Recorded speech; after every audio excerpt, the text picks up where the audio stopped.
और वहीं पश्चिम बंगाल विधानसभा चुनाव का सबसे हाई प्रोफाइल मुकाबला कोलकाता के भवानीपुर में हो रहा है। दरअसल भवानीपुर सीट, जिसे मुख्यमंत्री ममता बनर्जी का अभेद्य किला माना जाता है, वहां इस बार लड़ाई केवल एक विधानसभा क्षेत्र की नहीं बल्कि बंगाल की सत्ता की भी है। भवानीपुर से भाजपा प्रत्याशी सुवेंदु अधिकारी आज नामांकन कर रहे हैं। उनके नामांकन में केंद्रीय गृह मंत्री अमित शाह भी शामिल हैं। अब आपको ये बता दें कि आज ये नामांकन कर रहे हैं सुवेंदु अधिकारी और केंद्रीय गृह मंत्री अमित शाह भी वहां पर शामिल हैं। चलिए सीधे आपको वहीं पर लेकर चलते हैं।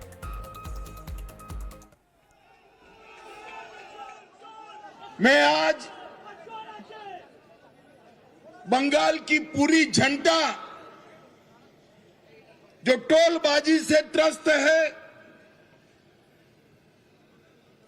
तृणमूल कांग्रेस की कार्यकर्ताओं की गुंडाई से त्रस्त है,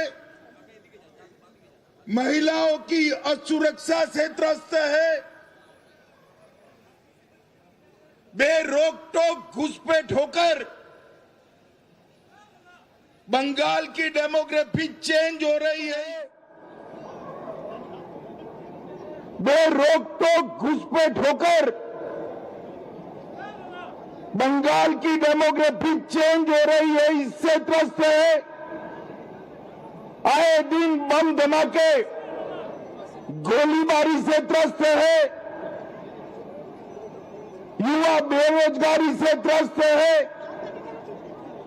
और करप्शन का इतना रिकॉर्ड जो ममता जी ने बनाया है, इससे भी त्रस्त है। पूरे बंगाल की जनता मांग कर रही है कि महान पश्चिम बंगाल के अंदर अब परिवर्तन होना चाहिए। मोदी जी के नेतृत्व में यहां भारतीय जनता पार्टी की सरकार बननी चाहिए। पश्चिम बंगाल की बॉर्डर को सील कर पश्चिम बंगाल और देश भर से घुसपैठियों को चुन कर देश के बाहर निकालना चाहिए और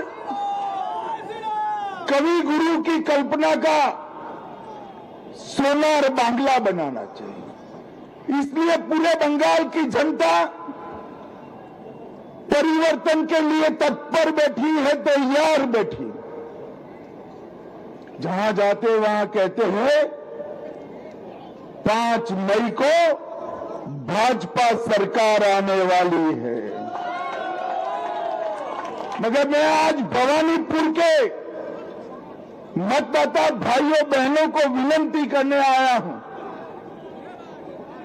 पूरा बंगाल ममता बनर्जी को विदाई करने के लिए तैयार है, मगर भवानीपुर वालों, पूरे बंगाल में परिवर्तन करने आपके हाथ में है। ऐसा है, एक एक सीट कर जीतेंगे, 170 सीट तक जाएंगे, तब परिवर्तन होगा, ठीक है ना? मगर मेरे पास एक शॉर्टकट है। अगर भवानीपुर वाले एक ही सीट जिता दे तो परिवर्तन अपने आप हो जाएगा। अरे शुभेंदु दा हमारे नंदीग्राम से लड़ना चाहते थे। मैंने शुभेंदु दा को कहा था कि सिर्फ नंदीग्राम नहीं, ममता के घर में जाकर उसको हराना है। और इनका रिकॉर्ड है, गत चुनाव में ममता बंगाल में सरकार तो बना पाई थी, मगर ममता दीदी नंदीग्राम में शुभेंदु दा के सामने चुनाव हार गई थी।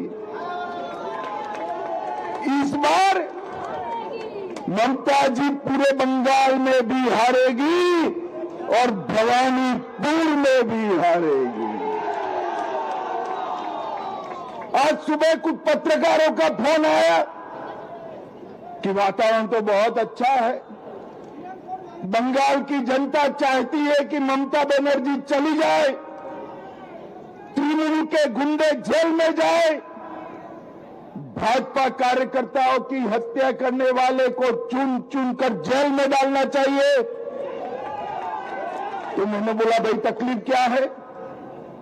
तो उन्होंने कहा टीएमसी के गुंडे वोट नहीं करने देंगे। मैंने कहा है इस बार कोई डरना मत, कोई गुंडे की औकात नहीं है जो बंगाल के वोटर्स को रोक पाए। इस बार भय मुक्त होकर वोटिंग करना है और सिर्फ हराना नहीं है, टीएमसी को मूल समेत उखाड़ कर बंगाल की खाड़ी में फेंक देना है। भाइयों बहनों, जिस प्रकार से बंगाल में भ्रष्टाचार का शासन हो गया, टोलबाजी फैल गई, सिंडिकेट ने बंगाल की जनता का जीना हराम कर दिया है और घुसपैठ इतनी बढ़ा दी कि पश्चिम बंगाल का अस्तित्व ही खतरे में आ गया है। ये सारी चीजों का एक ही रास्ता है, नरेंद्र मोदी के नेतृत्व में बंगाल में भारतीय जनता पार्टी की सरकार बनाना। 2014 से जिस राज्य ने मोदी जी पर भरोसा रखकर सरकारें बनाई, वो सभी राज्य विकास के रास्ते पर आगे चल गए हैं। अब बारी हमारे बंगाल की है। मुझे बताओ भवानीपुर वालों, बंगाल में परिवर्तन करना है या नहीं करना है? बंगाल में तो परिवर्तन होगा ही, भवानीपुर में परिवर्तन करना है या नहीं करना है? मैं भवानीपुर की जनता को करबद्ध निवेदन करने आया हूं, दो हाथ जोड़कर विनती करने आया हूं। पूरे बंगाल की मुक्ति के लिए हमारे प्रत्याशी शुभेंदु अधिकारी को प्रचंड बहुमत के साथ आप जिताइए और ये परिवर्तन पश्चिम बंगाल के लिए शुभंकर होगा। विवेकानंद जी, कवि गुरु टैगोर, बंकिम चट्टोपाध्याय और श्यामा प्रसाद मुखर्जी का कल्पना का सोनार बांग्ला हमें बनाना है, इसलिए परिवर्तन करना है।